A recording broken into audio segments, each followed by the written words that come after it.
ওয়াইসি সাহেবকে যখন কাঁদি শিখ ছেড়েছিলাম তখন আমার একটাই কন্ডিশন ছিল, সেটা হচ্ছে এই দুই ভাই যে ডাকাতি করে কাঁদিতে চলছে, এই ডাকাতদের আগামী দিনে সাধারণ পাবলিক করে দিতে হবে। সাধারণ পাবলিক করলে কাঁদির মানুষ কিন্তু অনেক শান্তিতে থাকতে পারে। কাঁদির মানুষের উপরে অঘোষিত আস্ফালন করা এদের ঘুচে যাবে, এরা বন্ধ করবে।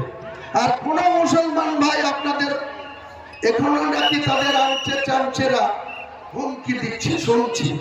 এক্ষুনি বলছিল আমাকে ডাইসে কিছু রেফারেন্স দেখাচ্ছিল যে এখনো ইডি ভোট দিতে যাচ্ছে, সেখানে কিছু বিএলও সেখানে গিয়ে এদের চামচাগিরি করছে।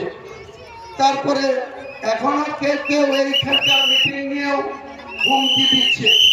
আমি তাদের ভালোভাবে বলছি, ভাই আমি একজন মুসলমান হয়ে মুসলমানের সাথে কোনো লড়াই জিহাদ আমি করতে চাই না, অমুসলিমদের সাথেও চাই না। যদি আমার লেজে পা না দেয়, আমার লেজে পা দিলে আমি কিভাবে ছবল মারতে হয় আমি খুব ভালো করি।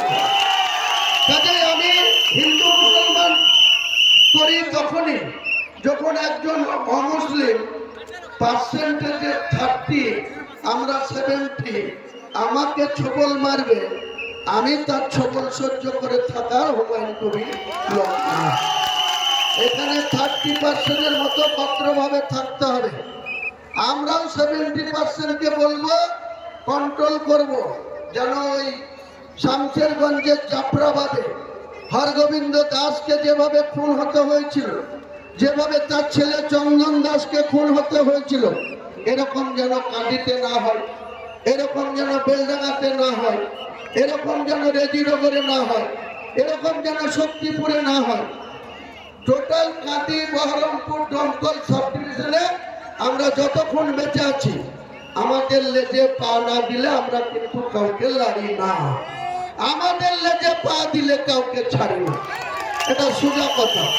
সে এখানকার দুই ভাই ডাকাতি হোক আর মুর্শিদাবাদের যে মাতব্বরই হোক, অভিজ্ঞদেরকেও আমি ছাড়িনি।